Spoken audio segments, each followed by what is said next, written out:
True to Amy's word, the party reached the North District before noon. Axel was pleased to leave the grimy streets of the South District behind and head into a more cleaner part of the city.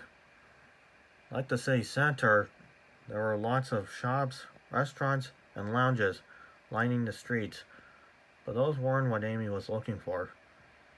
So, what exactly does this friend of yours do? Olive asked. He talks to people and listens to them, Amy said simply. So he's a therapist? Axel piped up. Bingo, Amy replied. How's a therapist going to help us? Isaiah asked. Let's just hope he agrees to. Oh, this way. Hey, this way. Amy led the party down a street corner and up to a townhouse sitting between two large brick buildings. The sign hanging above the porch read, Dr. Anthony Pierce, therapist and counselor. Amy gently knocked on the door. A few minutes later, a tall 22-year-old opened the door. He wore a simple dark green sweater and brown pants. He smiled when he saw Amy, Jacob, and Patrick. I knew it was only a matter of time before my honorary little brothers and sister would come to visit me, along with four other kids. He trailed off, noticing Axel, Samantha, Isaiah, and Olive. They're friends of ours, from Benwood, Jacob explained. That's on the other side of the crags, Anthony exclaimed. How'd you guys get all the way out here? He then let them into his house. It's a bit of a long story, Isaiah answered. Axel can explain everything better than the rest of us can.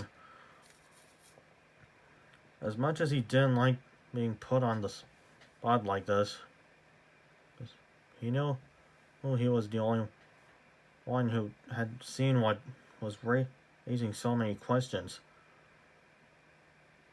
So he quickly explained to Anthony about the LNG program, the cages of animals, Professor Reed's notebook, Austin's disappearance, and the governor's presence at the fast track building. As he finished, Anthony's face looked clouded with concern. There have been rumors that the governor has been seen coming here too, Axel added. Is that true? Anthony looked at Axel, old Isaiah, Samantha, and Olive, and finally at the trio. I really hope you guys know how much I'm risking and with what I'm about to do, he muttered. What do you mean by that? Patrick asked. Anthony motioned for them to follow him into the next room. He went behind a desk and pulled out a notebook from one of the drawers. Let me reiterate that the only reason I'm doing this is because I like you guys. The governor has been coming to me for the past several months, but lately has been coming less and less, Anthony told the kids. For what reason? Axel asked. Anthony let out another sigh before continuing. When Laura was younger, she faced a lot of hardships.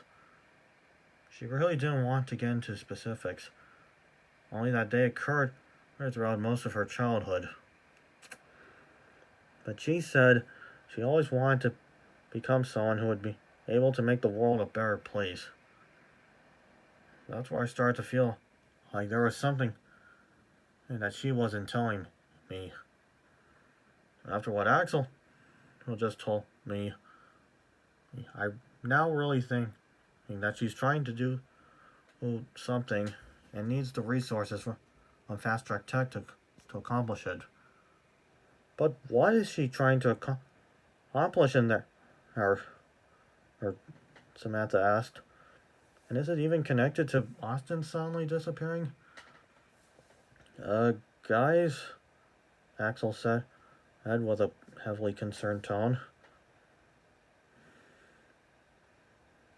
Everyone turned to see that he was looking at the TV by the window, which was tuned into a calming music channel before suddenly changing to the news channel.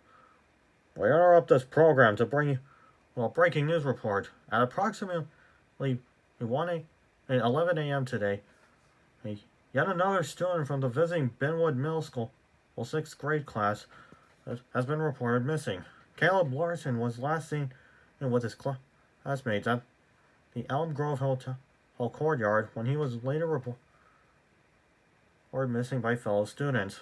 Upon further investigation, Caleb's mysterious disappearance marks the 7th missing person case in Streamline City as of late, after the discovery of several individuals having been reported missing from the South District of the city.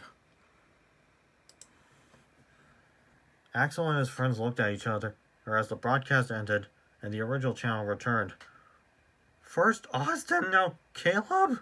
What is going on? Axel cried. I don't know, but I don't like it. Isaiah replied anxiously.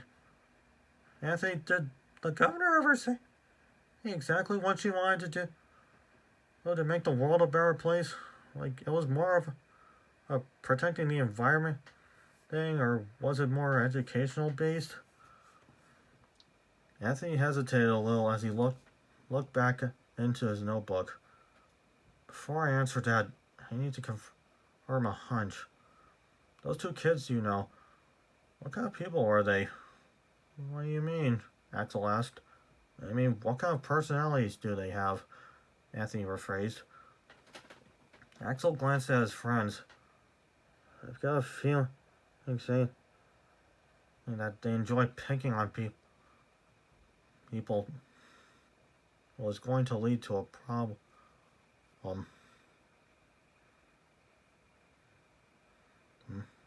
Anthony ran his hand over his mouth and began pacing back and forth.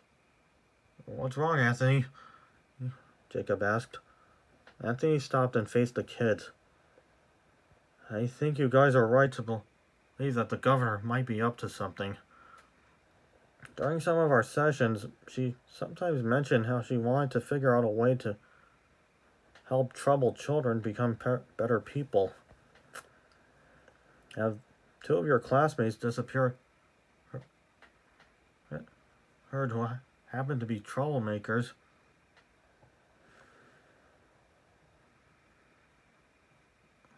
I think it's safe to assume that the other missing people are just like them. The kids all exchanged nervous looks as Anthony's explanation sank in.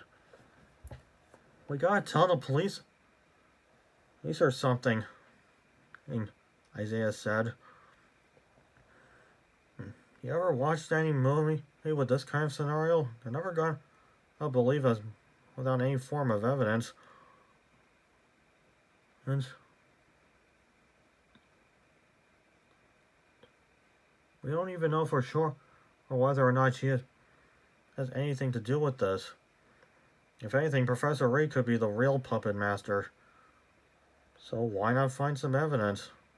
Everyone turned and looked at Axel. Along with finding our classmates, maybe there's some kind of evidence that will prove that without a shred of doubt that the governor is behind this. And that lab I found might be the place to find some. Axel's right. It's not going to be enough if we find the missing kids in there. We're going to need all the evidence that we can get and to prove that Fast Track Tech has been compromised, Olive agreed. That we need to get back there as fast as possible, Samantha added. Yeah, but first we need a plan. This isn't just about getting you guys back to your field trip anymore, or potentially looking at an infiltration and rescue mission here, Patrick said. He then turned to Anthony. You got a computer we can borrow for a sec? Anthony brought the kids upstairs and showed them to a computer which sat at a desk in his bedroom.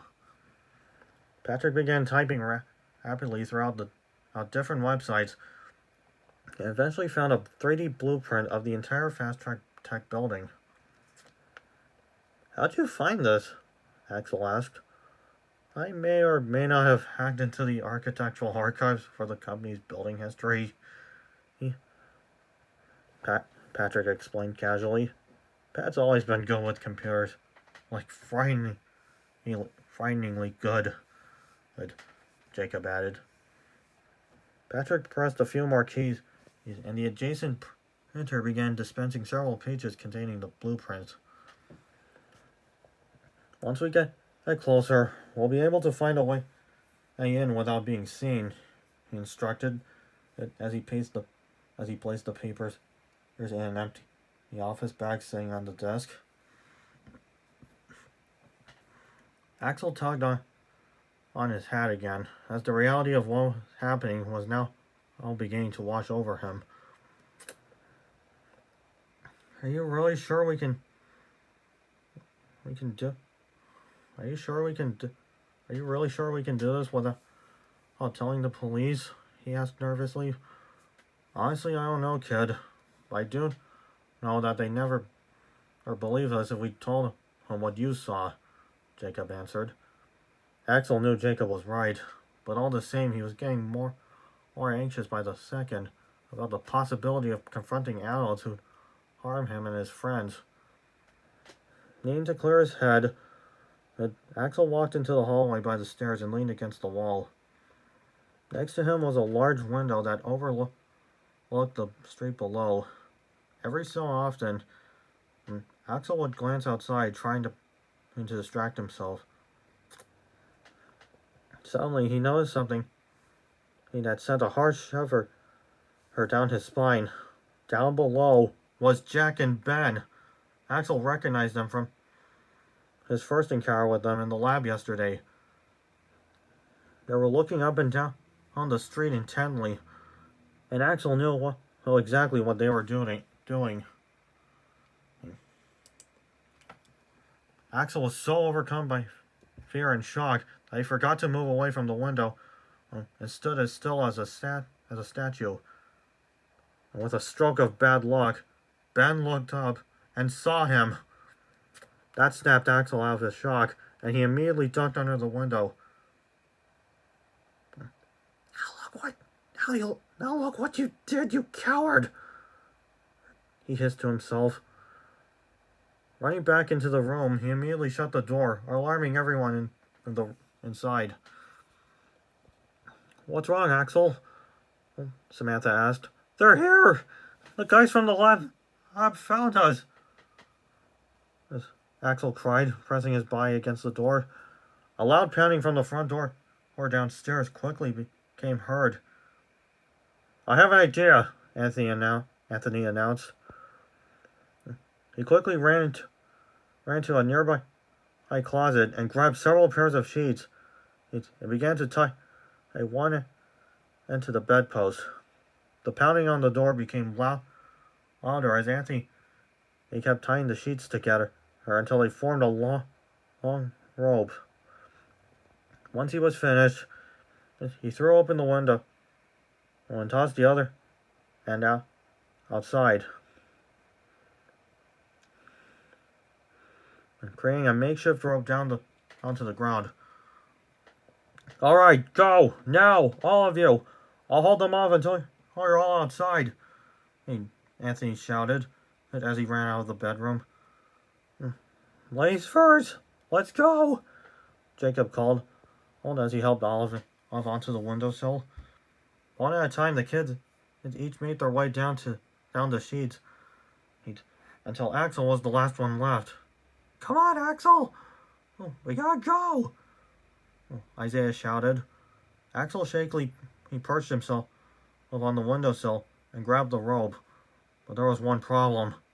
Axel was afraid of heights. It's fear of heights, I forgot, Olive cried. Axel! Oh, I need you to just look up as you come down. Oh, don't look down. Oh, just up. Olive instructed as Axel tried to move. Axel heard the pounding getting louder as he continued to shake. Finally, Axel finally scooted it off the windowsill, clinging tightly to the sheets as he kept his gaze focused on the window above him. Despite making it onto the rope, Axel was still moving very slowly. No pressure, kid. I want to try moving faster, Amy cried. Axel tried to go faster, but a loud crashing sound from the window caught his attention, and to his surprise, Jack appeared in the window, just as Axel was halfway down. There you are! Jack roared as he seized the makeshift rope open, pulled it up, trying to bring Axel back up. In a moment of panic, Axel let go of the rope and fell, but thankfully he wasn't too high off the ground, and Isaiah managed to catch him before he could hit it. Run! Run now! Oh, Samantha ordered as the kids pushed open the side gate and sprinted out onto the sidewalk.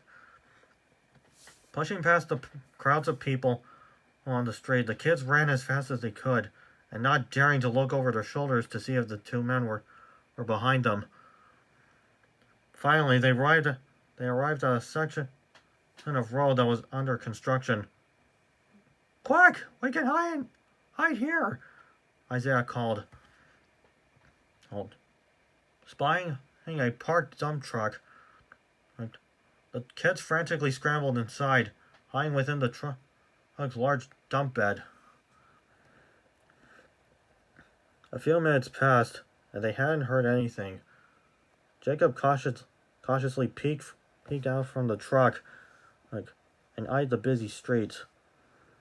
Okay, I think we're safe, he announced after a minute.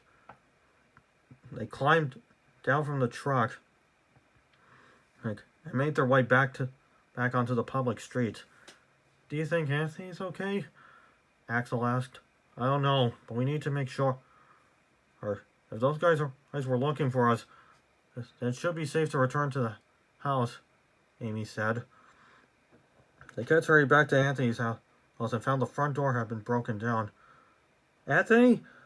Anthony! Axel called out, but there was no reply. The entryway and the living room were in a mess, showing evidence of a struggle. Axel and his friends searched the house, but Anthony was nowhere to be found. They must have taken him back to the Fast Track building, Patrick guessed. How'd they even know we were here? Axel felt a tidal wave of guilt wash over him with that question. It was my fault, he whimpered. I saw them from outside the window. I was too scared to move before they noticed me. Everyone sighed, although truthfully, none of them blamed Axel for what happened. And that didn't stop him from blaming himself. It's all right. At least you were able to give us a heads up before they barged in, and Samantha reassured him. Axel managed to give out a weak smile, but that was all he could do. At least we still have the blueprints, Patrick observed. Let's just hope they're as useful as I think. I think they'll get it. And I think they'll be getting into that building undetected. And after making sure everyone was okay, the kids left the house and continued towards the city center. But even with Samantha's reassurance, Axel still held himself responsible, not only for what happened to Anthony, but for getting his friends involved in what had quickly become a dangerous situation.